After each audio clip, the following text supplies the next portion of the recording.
Hello दोस्तों, आज हम बात करेंगे सेरिबेलर स्ट्रोक पर, यानी ब्रेन का जो पीछे का हिस्सा होता है इसको सेरिबेलम बोलते हैं। वहाँ पे अगर कोई कारण से लकवा हो जाए तो उसमें क्या लक्षण होते हैं, क्यों ये बाकी लकवों से अलग है और क्यों इसको जानना और समझना अक्सर ज़रूरी है। आज इस बारे में बात करेंगे ताकि ओवरऑल एक अंडरस्टैंडिंग बन पाए और आप इस स्ट्रोक की इंपॉर्टेंस को समझ पाएँ, इसमें क्या इंपॉर्टेंट इश्यूज़ होते हैं और क्यों ये बाकी स्ट्रोक से ज़्यादा डेंजरस है। इस पर हम बात करने का प्रयास करेंगे। टॉपिक पर जाने से पहले जो लोग हमारे इस चैनल पर नए हैं, मैं रिक्वेस्ट करूँगा कि चैनल को सब्सक्राइब करें, वीडियोस को लाइक करें, शेयर करें, फॉलो करें, कमेंट करें, पूरा देखें। टॉपिक इंपॉर्टेंट है, इसे एंड तक देखिएगा। चलिए शुरू करते हैं।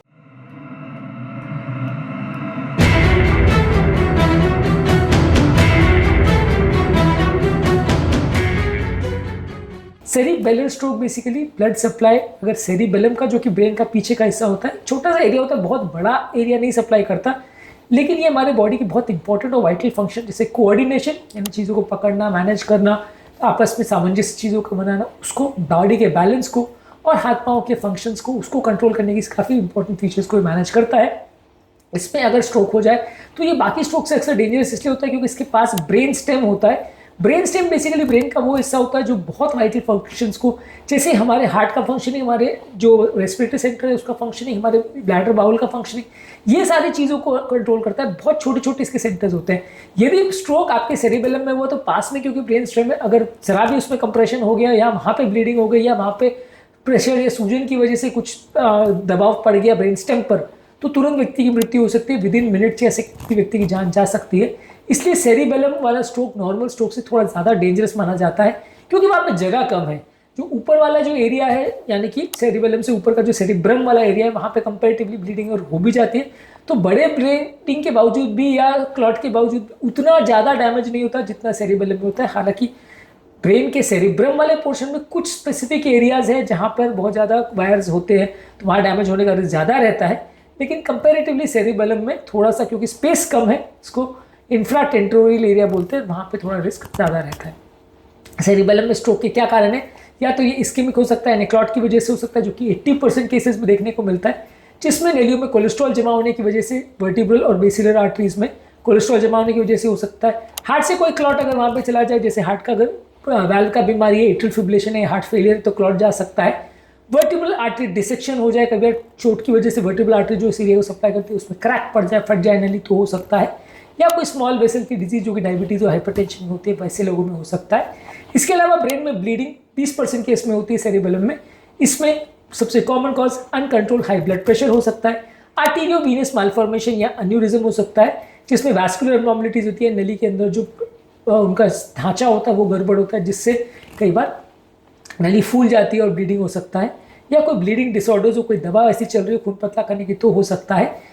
यदि कोई दवा चल रही है खून पतला करने की, तो हो सकता है। या व्यक्तियों को ऐसी बीमारी है जिसमें बॉडी का खून ज़्यादा पतला हो जाता है, तो ऐसे लोग को भी ब्लीडिंग हो सकती है। सेरिबेलर स्ट्रोक के लक्षण क्या होते हैं? सेरिबेलम का स्ट्रोक अक्सर थोड़ा सा अलग होता है, इसके लक्षण थोड़े अलग होते हैं। रेगुलर जो सेरिब्रम का स्ट्रोक है, जिसमें हाथ पाँव कमजोर हो जाते हैं, एक पाँव पैरालाइज हो जाता है, यहाँ पे वैसा नहीं होता है। यहाँ पे लोगों को वर्टिगो, चक्कर और इम्बैलेंस के फीचर्स होते हैं, जो कि कई बार लोगों को ऐसा लगता है कि यार वर्टिगो का प्रॉब्लम है, इम्बैलेंस का प्रॉब्लम है, लैब्रिंथाइटिस का प्रॉब्लम है, इससे कंफ्यूज हो जाता है, इसलिए अक्सर मिस हो जाता है। यह समझने की जरूरत है कि यहाँ पे व्यक्ति को चक्कर आएंगे, वर्टिगो होगा, सडन एक स्पिनिंग का सेंसेशन होगा कि जोर से चक्कर आ रहे हैं, बैलेंस नहीं बनेगा, आदमी लड़खड़ाएगा, चक्कर खाएगा, बार बार गिरेगा, कोऑर्डिनेशन कॉम्प्रोमाइज हो जाएगा, डिप्लोपिया होगा, यानी एक का दो दिखेगा। इसके अलावा निस्टैग्मस होगा, जिसमें व्यक्ति की आंखों की कंटिन्यूस रैपिड आई मूवमेंट्स होती रहेगी, एक तरफ से दूसरी तरफ मूवमेंट होती रहेगी बिना कंट्रोल के बॉडी के। इसके अलावा स्लर्ड स्पीच होगी, यानी कि वर्ड्स बोलने में दिक्कत होगी, वर्ड बनाने में दिक्कत होगी, जिसको डिसआर्थरिया बोलते हैं। इसके अलावा हाथ पाँव में कमजोरी और कंपन का एहसास हो सकता है, यानी हाथ पाँव में वीकनेस और कोई भी ऑब्जेक्ट को पकड़ने में कमजोरी ऐसा एहसास हो सकता है। इसके अलावा बहुत सीवियर केसेस में व्यक्ति अनकॉन्शियस हो सकता है, ड्राउजी हो सकता है, कंफ्यूजन में हो सकता है, कोमा में जा सकता है, ब्रेन स्टेम का कंप्रेशन हो सकता है, जिसमें रेस्पिरेटरी फेलियर या जान भी जा सकती है। तो ये थोड़ा सा डेंजरस एस्पेक्ट्स है, सीवियर केस में ऐसा हो सकता है। इसको डायग्नोज कैसे करेंगे? इसको सीटी स्कैन द्वारा कर सकते हैं, जो कि शुरुआती केस में जब पहले 24 घंटे के अंदर पेशेंट आता है तो सबसे प्रेफर्ड सीटी स्कैन होता है। एमआरआई ब्रेन का करते हैं, अगर किसी व्यक्ति को अगर 24 घंटे से ज़्यादा हो गया तो एमआरआई सबसे बेस्ट टूल है, जो आपको बता सकता है सेरिबेलर इन्फार्क्ट है, स्ट्रोक है, कितना बड़ा स्ट्रोक है, क्या करना है, काफ़ी अच्छी तरह से बता सकता है। इसमें एमआरआई ब्रेन में डिफ्यूजन वेटेड इमेजिंग का प्रयोग करते हैं, यानी DWI टेक्निक का प्रयोग करते हैं, ये सबसे बेस्ट माना जाता है। इसके अलावा आप MR या CT एंजियोग्राफी कर सकते हैं ये देखने के लिए कि कोई नली ब्लॉक या उसमें कोई डिसेक्शन या क्रैक ऐसा कुछ तो नहीं है। इकोकार्डियोग्राफी कर सकते हैं हार्ट का, ये देखने के लिए कोई हार्ट में कोई क्लॉट या क्लॉट बनाने का कोई कारण तो नहीं है।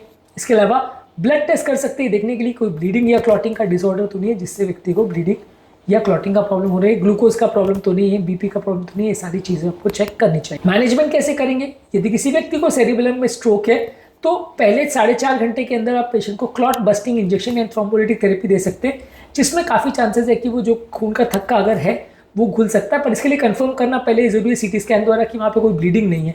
ब्लीडिंग अगर है तो आप ये इंजेक्शन नहीं दे सकते। अगर ब्लीडिंग नहीं है वो कंफर्म होता है, वो CT स्कैन द्वारा ही कंफर्म होगा, उसके बाद आप ये इंजेक्शन दे सकते हैं। या मैकेनिकल क्लॉट एक्सट्रैक्शन थेरेपी आती है जिसमें आप वहाँ पे जाके कैथेटर द्वारा क्लॉट को निकाल सकते हैं, जिससे नली में अगर क्लॉट है तो खुल जाएगा और ब्लड फ्लो चालू हो जाएगा। इसको कैथेटर क्लॉट एक्सट्रैक्शन या थ्रोम्बेक्टमी बोलते हैं। ये काफ़ी इफेक्टिव है, थेरेपी जो इंजेक्शन वाले देते हैं उससे ज़्यादा इफेक्टिव है, लेकिन ये कम सेंटर्स में अवेलेबल है। इसके अलावा साथ में आपको ब्लड प्रेशर कंट्रोल करना पड़ेगा, वहाँ पे अगर प्रेशर बन गया है तो उसको कम करना पड़ेगा। ये सारी चीज़ों को आपको मैनेज करना पड़ेगा तब तक जब तक वो ब्लड अपने आप डिजॉल्व नहीं हो जाए या उससे रिलेटेड जो अगर सूजन ब्रेन में हुई वो अपने आप कम ना हो जाए।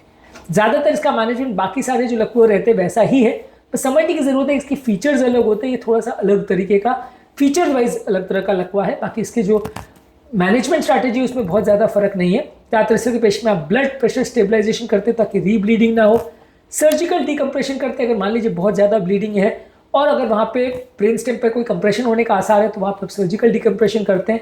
ब्रेन का रिहैबिलिटेशन करते हैं, यानी कि अलग अलग तरह से स्ट्रोक का जो रिहैबिलिटेशन आता है, स्पीच थेरेपी, लाइफस्टाइल थेरेपी, चलने का तरीका, बोलने का तरीका, फिजियोथेरेपी, ऑक्यूपेशनल थेरेपी, ये हमने बहुत सारे स्ट्रोक के वीडियोस में ऑलरेडी कवर किया है। पूरी इसकी सीरीज है हमारी अलग अलग तरह की occupational therapy, speech therapy, lifestyle changes पर।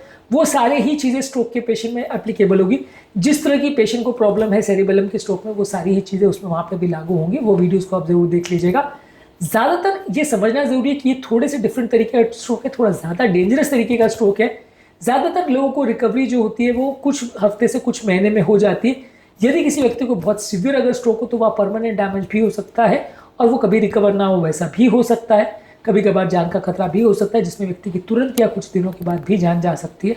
ये समझना ज़रूरी है। लकवा हार्ट अटैक जैसी बीमारी है जो कि जानलेवा हो सकता है, ज़्यादातर ट्रीटेबल है। हालांकि इसमें कोई हार्ट अटैक जैसे स्टेंटिंग वगैरह की सुविधा इतनी अवेलेबल नहीं है, तो इसलिए ये उतना इसका ट्रीटमेंट सक्सेस रेशियो नहीं देता है, लेकिन फिर भी ये ज़्यादातर केस में मैनेज किया जा सकता है। और मेन इसमें कोशिश ये रहती है कि एक बार अगर लकवा हो भी गया तो दोबारा ना हो, उसको प्रिवेंट करना बहुत ज़्यादा ज़रूरी है। ज़्यादातर लकवे धीरे धीरे करके इंप्रूव होते हैं। जितना आप अच्छी फिजियोथेरेपी देंगे, ऑक्यूपेशनल थेरेपी देंगे, उतना पेशेंट की कंडीशन धीरे धीरे करके इंप्रूव होती है। आज हमने बात करी सेरिबेलर स्ट्रोक पर। इसके अलावा हमने ब्रेन स्टेम स्ट्रोक, सेरिब्रम वाले स्ट्रोक और वाटरशेड एरिया स्ट्रोक्स, इस पर अलग अलग तरह के वीडियोस किए हैं। ट्रांजिएंट इस्केमिक अटैक यानी TIA पर भी वीडियो किया है, ये भी वीडियोस अलग से देख लीजिएगा। ये आपको थोड़ा बेसिक अंडरस्टैंडिंग देगा अलग अलग तरह के लकवों के बारे में, ताकि आपको कॉन्सेप्ट समझ में आ पाए और उसको बेटर वे में आप मैनेज कर पाए। टॉपिक एंड करने से पहले जो लोग हमारे चैनल पर नए हैं उन्हें रिक्वेस्ट करूँगा कि चैनल को सब्सक्राइब करें, वीडियोज़ को लाइक करें, शेयर करें, फॉलो करें, कमेंट करें पूरा।